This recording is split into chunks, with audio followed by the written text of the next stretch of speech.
ಮಚ್ಚ ನಿಂಗೊಂದ್ ಕ್ವಶನ್ ಕೇಳೋ.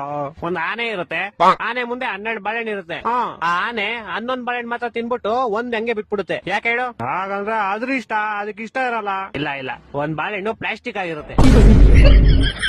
ಇನ್ನೊಂದ್ ಕ್ವಶನ್ ಹೇಳ್ತೀನಿ ಕೇಳು. ಮತ್ತೆ ಒಂದ್ ಆನೆ ಇರುತ್ತೆ, ಆನೆ ಮುಂದೆ 12 ಬಾಳೆಹಣ್ಣು ಇರುತ್ತೆ. ಆದ್ರೆ ಈ ಸಲ ಆನೆ ಒಂದ್ ಬಾಳೆಹಣ್ಣು ತಿನ್ನಲ್ಲ. ಯಾಕೆ ಹೇಳು? ಯಾಕಂದ್ರೆ ಈ ಸಲ 12 ಪ್ಲಾಸ್ಟಿಕ್ ಇರುತ್ತೆ. ಇಲ್ಲ, ಈ ಸಲ ಆನೆ ಪ್ಲಾಸ್ಟಿಕ್ ಇರುತ್ತೆ. ಎಷ್ಟು ಉರ್ಸ್ತಾವ್ರು.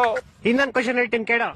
ಈ ಸಲ ಆನೆನೂ ರಿಯಲ್ ಇರುತ್ತೆ, 12 ಬಾಳೆಹಣ್ಣು ರಿಯಲ್ ಇರುತ್ತೆ. ಆದ್ರೂ ಆನೆ ಒಂದ್ ಬಾಳೆಹಣ್ಣು ತಿನ್ನಲ್ಲ. ಯಾಕೆ ಹೇಳು? ಯಾಕಂದ್ರೆ ಅದಕ್ಕೆ ಇಷ್ಟ ಇರಲ್ಲ. ಇಲ್ಲ, ನಾನು ಹೇಳು ಸಾಯಿ. ಯಾಕಂದ್ರೆ ಬಾಳೆಹಣ್ಣು ನನ್ ಮುಂದೆ ಇರುತ್ತೆ, ಆನೆ ಟಿವಿ ಒಳಗಡೆ ಇರುತ್ತೆ. ನನ್ನ ಮಕ್ಕಳು ಒಂದೊಂದಲ್ಲ. ಇನ್ನೊಂದ್ ಹೇಳ್ತೀನಿ ಕೇಳು. ಈ ಸಲ ಆನೆನೂ ರಿಯಲ್, ಬಾಳೆಹಣ್ಣು ರಿಯಲ್, 2 ಟಿವಿ ಒಳಗಡೆನೆ ಇರುತ್ತೆ. ಆದ್ರೂ ಆನೆ ಬಾಳೆಹಣ್ಣು ತಿನ್ನಲ್ಲ. ಯಾಕೆ ಹೇಳು? ನಾನ್ ಹೇಳ್ತೀನಿ ಕೇಳು. ಯಾಕಂದ್ರೆ 2 ಬೇರೆ ಬೇರೆ ಚಾನೆಲ್ ಅಲ್ಲಿ ಇರುತ್ತೆ. ಕರ್ನಾಟಕ ಜನತೆ ಈ ಲೋಪರ್ ನನ್ನ ಮಕ್ಕಳ ನೀವೇ ಕಲ್ಸ್ಬೇಕು.